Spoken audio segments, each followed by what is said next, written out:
Oui, ça c'est le postulat de base. Vous voyez, ça c'est le truc, tu dis ah, Mihawk. En fait ça, c'est si tu te dis que Mihawk est un homme honnête, tu dis oui, c'est vrai. Le problème c'est que tu remarques systématiquement, c'est vraiment systématique. Hein. Dès que quelqu'un le calcule, il devient son pote ou Mihawk l'aide. Même si un passif plutôt chaud, c'est-à-dire que là, Zoro a dit qu'il voulait sa tête, c'est pas grave, il est entraîné. Perona lui chie dessus, c'est pas grave, il a dit vas-y tu peux venir ici.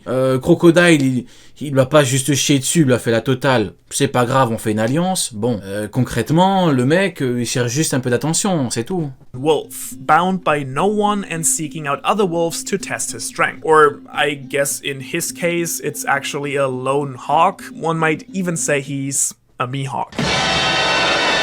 Now, the major turning point for Mihawk was the war at Marineford. Before the war, we get introduced to him as an extremely... Exactement, quelqu'un d'extrêmement égocentrique, voilà. Quelqu'un qui s'est ridiculisé en voulant tester sa force contre Barbe Blanche. Tu n'es pas digne de tester l'immense Barbe Blanche. Self-centered person. He's pretty much the only strong pirate out there, operating completely without any crew or any other people supporting him. He is literally a one-man crew. Ouais, mais on prend le truc à l'envers. Pourquoi est-ce que le mec n'a pas d'alliés? Pourquoi est-ce qu'il n'a pas d'équipage? Bah, peut-être que les gens n'ont pas envie de s'associer avec lui, de parler avec lui, de le côtoyer. Peut-être que ce mec il est tellement osef que les gens n'ont pas envie de le côtoyer. Les gens ont juste besoin de lui de temps en temps. Crocodile...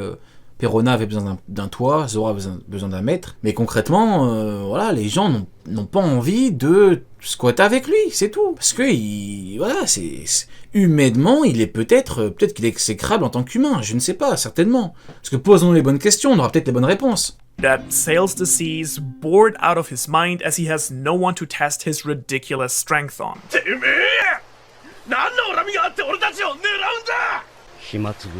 This becomes especially clear in his relationship with Shanks. Regardless of his ridiculous haki, Shanks was powerful enough as a swordsman alone to spar evenly with Mihawk, leading to the legendary rivalry between the two. No doubt that Mihawk came looking for Shanks quite often to help.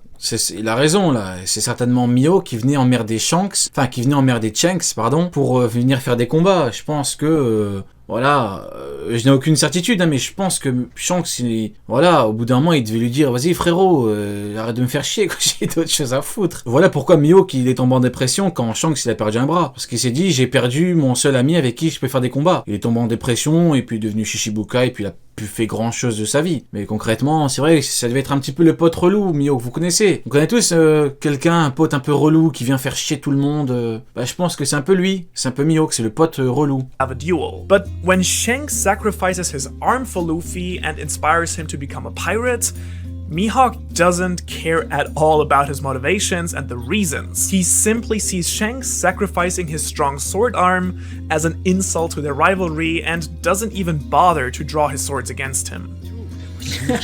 C'est lui chez qui tu squattes parce qu'il a une console. Mihawk, c'est le mec qui a la dernière console. Et ben même si tu l'aimes pas, tu vas chez lui pour jouer à sa console.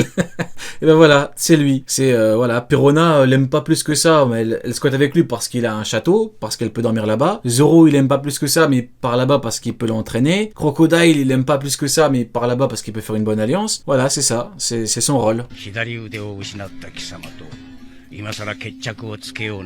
Shanks, the only man who was ever able to excite Mihawk, gave up on being a top-tier swordsman for a mere kid. Now, given that Shanks has ridiculous haki abilities, he probably doesn't care about that though, and their rivalry turns into a sort of friendship.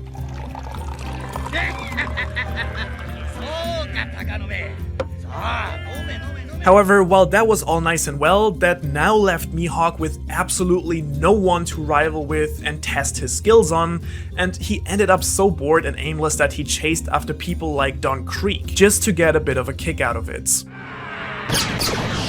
Encore une très grande preuve du niveau Yonko Plus de Mihawk, hein. And I think it's pretty evident that this self-centered person who only cared about his own strength would never have accepted Zoro's show of throwing away his pride as a swordsman by bowing to him. Because this is essentially what Shanks did. Mihawk, c'est le dernier que tu choisis au foot et que tu mets au goal. Non, Mihawk, tu le mets en tant que poteau. T'as pas envie de jouer avec lui, tu le mets en tant que poteau au but. Et tu fais exprès de lui tirer dessus. His eyes as well. And so I think it comes as no big surprise that this proud, ridiculously powerful swordsman, despite becoming a warlord, was never really willing to follow the directions of the world government. Ouais, il a jamais voulu suivre les instructions, oui et non. Ils lui ont dit tu viens, il est venu. Donc combien même il dit ouais, je suis venu juste pour vérifier un truc, juste pour tester. Arrête de faire semblant. T'es pas resté chez Shichibukai pendant autant de temps, alors que comme par hasard, c'est au moment où on te menace, tu viens faire genre ouais non, je viens, mais c'est pas parce que vous me le demandez. Non, c'est une question d'ego quand il dit ça, mais bien sûr que le mec il se soumet aux règles, hein, c'est tout. Hein. What made the war at Marineford different was not the fact that he was scared of the world government's repercussions. As we just saw, Mihawk didn't really care at all about losing his warlord title. C'est pas qu'il s'en fout des répercussions, c'est qu'il leur a dit je suis venu pour Barbe Blanche, je pars parce qu'il y a Shanks. Et il a raison, et on peut rien lui reprocher. Parce que le contrat, c'est Barbe Blanche. Donc concrètement, il a raison. C'est pas une question d'il s'en fout des répercussions, non. No, the reason il a bien aidé la marine, hein. Il y a plein de pages dans le manga où on voit utiliser sa lame pour combattre des pirates de Barbe Blanche. Il y en a plein qui me disent carrément il a suivi à la lettre le plan de Sengoku, donc ça faudrait savoir. Le mec il suit à la lettre le plan de Sengoku ou le mec s'en fout du GM. Faudrait vous mettre d'accord les mecs. C'est un peu contradictoire, un peu beaucoup même. Il suit le plan à la lettre ou pas? Participated in this war was because he would be able to challenge Whitebeard.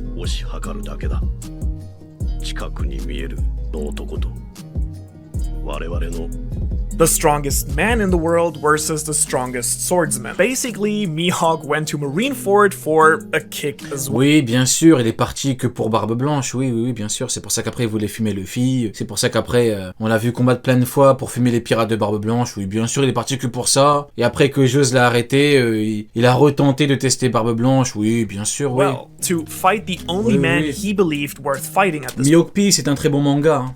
Point. And yet, when he showed his hand, Jozu shielded his captain from his attack. At this point, it begins to dawn on Mihawk that Whitebeard wasn't only feared because of the beast of a person he was, but also because of all the people he had gathered around him. And later, the very same thing happens again. Exactement. Bon, je sais pas, j'ai pas trop compris ce qu'il a dit, mais s'il parle d'Oden, voilà, hein. Barbe Blanche laisse Zeus arrêter le coup de Mihawk. Barbe Blanche Prime dit à tout le monde, partez, il y a un truc de fou qui arrive hein, pour Oden. Hein. Voilà, une énième preuve que Mid est frauduleux et que les plus grands de ce monde ne le respectent pas. With Luffy, deciding to test his resolve and power again after already having taken a bit of an interest in him at Baratier, more and more of Luffy's allies keep getting in Mihawk's way. And I think it's at this point that Mihawk truly understands that the ability of gathering strong allies is the greatest power he's seen on the seas.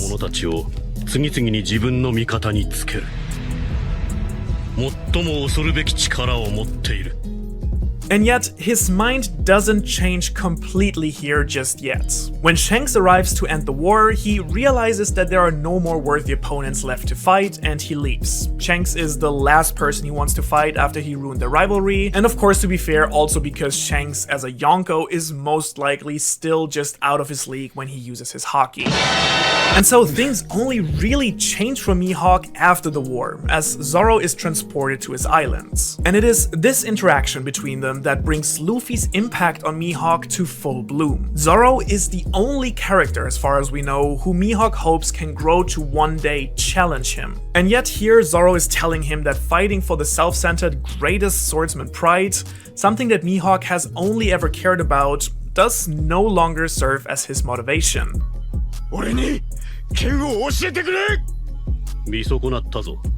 Là, ce qui me fait avec ce chien, c'est que là, il fait genre, ouais, tu n'as aucun honneur et tout, alors que il est content que quelqu'un vienne le calculer, il est extrêmement content, regardez-le. Il fait genre, le mec, il s'en fout, barre-toi de là. Je vous le dis, dès que quelqu'un le calcule un tout petit peu, il est heureux, ce mec. On a juste à voir avec Crocodile, hein. Il était content, monsieur, je suis solitaire, personne me parle parce que je ne parle à personne, faut arrêter 2 minutes. Voilà, le mec fait semblant. Ce mec c'est un acteur. Voilà, c'est ce qu'on retiendra de lui. Zoro wants to become the strongest swordsman in order to help Luffy become Pirate King. And at first, this clearly leaves Mihawk disgusted. In a way, he thinks that Zoro is weak and wasn't even strong enough to beat all the monkeys on the island that were trying to imitate him. By the way, a really nice metaphor for what he thinks of most other swordsmen. And he believed that Zoro came asking him for help to get off the island. And yet, for the very first time, these things are now becoming more personal to Mihawk with added perspective. When he sees that Zoro has easily beaten all the monkeys and could leave whenever he wanted to, Mihawk realizes that Zoro is asking for help for Luffy's sake and not his own, which is why he agrees to train him. Regardez cet acteur là, comment il fait genre, oui, finalement j'accepte de t'entraîner. Ah là là, quelle merde. Bon, par contre, j'ai pas trop compris l'intérêt de la vidéo, par contre, toute honnêteté, il a dit qu'il était fort, mais il a pas attribué même pas de niveau, mais de puissance particulière. J'ai pas trop compris le but. Il y en a qui ont compris un petit peu le message plutôt de la vidéo. Mihawk finally listens to Zoro and accepts his plea, given that he's seen that fighting for others is worthwhile in its own right, since Luffy and Whitebeard fought for Ace, and in turn many people fought for them as well, ultimately making his presence at the war more or less irrelevant, especially as he was never willing to go all out anyways. And so Mihawk is now no longer... Mihawk n'est plus le loup solitaire réalisant... Ah, d'accord. Donc en gros... Mihawk à la base est des solitaires, et quand il a vu que Luffy pouvait regrouper des gens autour de lui, il s'est dit maintenant je vais être sympa. Ah ouais d'accord, ok. Ah ouais, en gros c'est Luffy qui lui a fait comprendre que il fallait évoluer, il fallait arrêter de te la jouer solitaire. Ah ah. D'accord, ok.